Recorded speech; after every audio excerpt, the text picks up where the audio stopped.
Are there contradictions in the Bible? Are there contradictions in the Bible? You know, often the answer to that question is yes or no, or show me one, why don't you? And yet, I find it useful to think about the question, think about the argument, before I offer an answer or a counter argument. So the question, are there contradictions in the Bible? Well, what would that mean if we grant that there are? Well, the argument goes that if there are contradictions in the Bible, then it would disqualify the Bible from being divinely inspired, because surely no God would contradict themselves. At least not if they want to be considered as God and worshipped as God. Of course, keep in mind that this is a theological position, that no God worthy to be called God would contradict themselves. But let's grant that as well, okay? So, let's grant that there are contradictions in the Bible. What does that mean? Well, it would be breaking the laws of logic. And that's what would invalidate it. So now we have to ask, what are the laws of logic? And I don't mean a list of the laws of logic. I mean, what are they? Well, if these are ideas that human beings invented somewhere along our evolutionary history, then what reason is there to adhere to them? I mean, sure, you could have snobbish, scholarly types look down their nose at you and say, oh, yes, your ideas are not in keeping with these quaint ideas that we've come up with. But what does that matter? I mean, what does it matter if we break these laws of logic?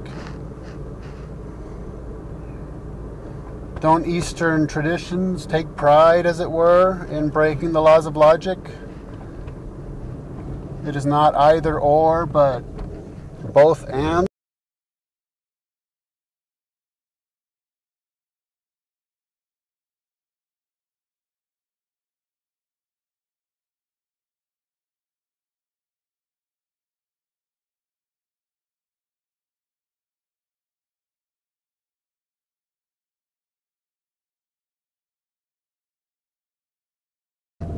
So what would it mean if we broke the laws of logic? Well, if human beings invented these laws, then it might be looked down upon for the current state of intellectual affairs to break them. But it would mean, for one, that there's no imperative to not contradict oneself. That is, it is not part of the furniture of the universe, as it were, to contradict oneself. There's no imperative in a godless universe for not contradicting oneself.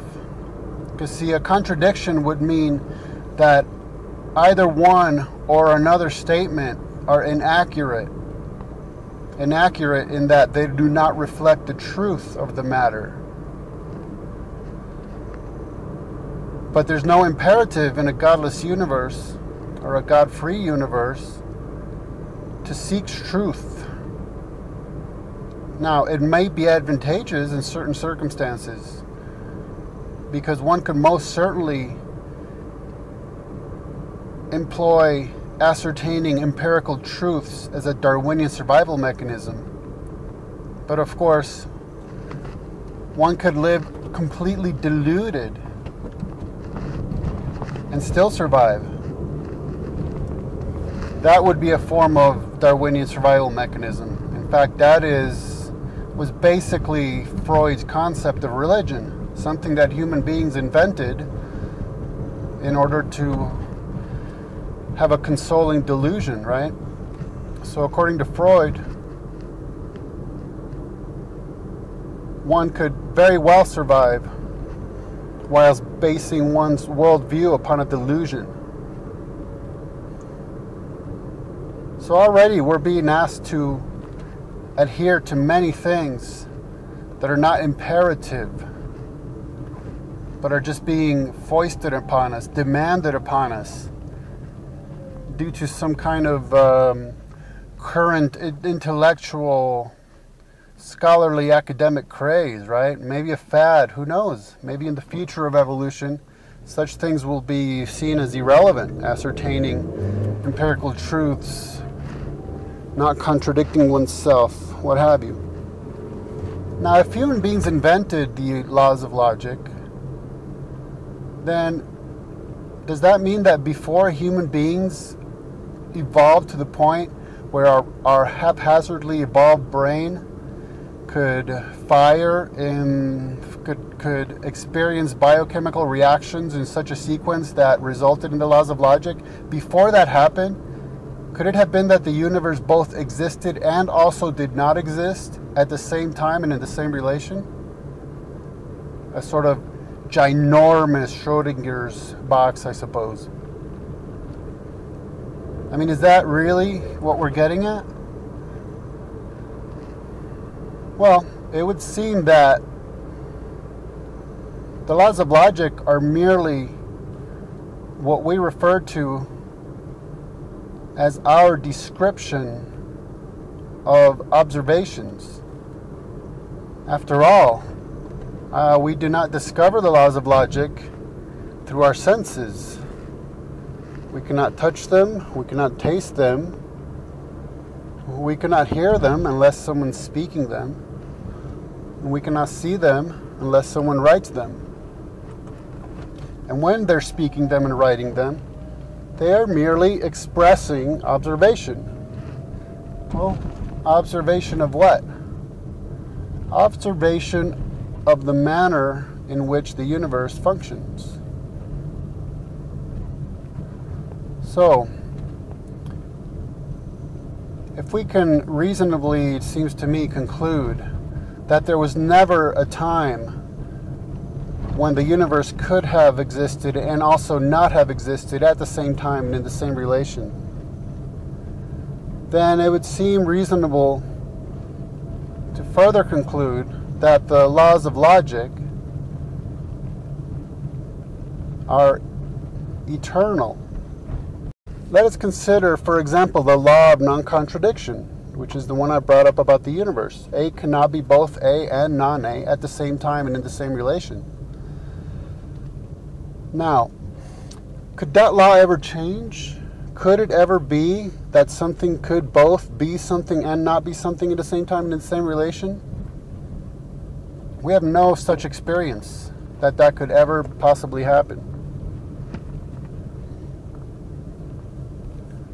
Which would lead to the conclusion, a reasonable one, or so it seems to me, that the law of non-contradiction is an eternal law.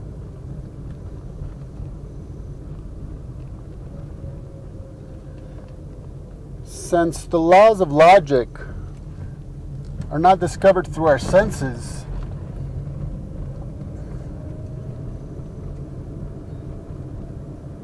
they would be well described as ideas. So it's reasonable to conclude that the law of non-contradiction cannot change and is therefore eternal. Now, since it is in and of itself an idea, well, this means that it's an eternal idea. And an eternal idea would have to reside in and be the result of an eternal mind. And this eternal mind is that which we call God.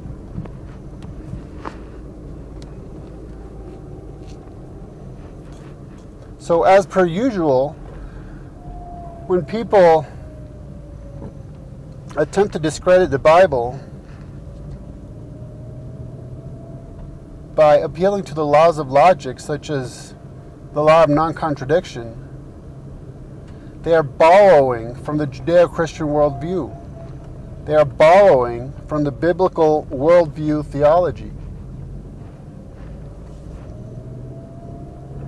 Because in a godless universe, there's nothing incumbent upon us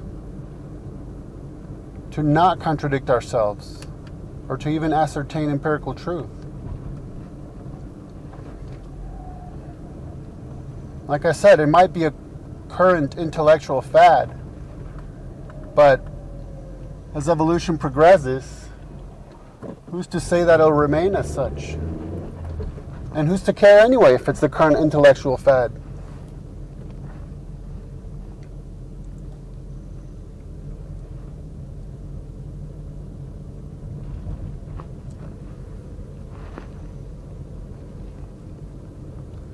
So ironically, the atheist who would appeal to the laws of logic in order to discredit the Bible is engaged in circular reasoning, which is a catch-22 that ends up discrediting them, because they are attempting, unbeknownst to them perhaps, to discredit the very premise upon which they're making the argument in the first place. They're discrediting themselves by discrediting the worldview theology upon which they base their argument in the first place.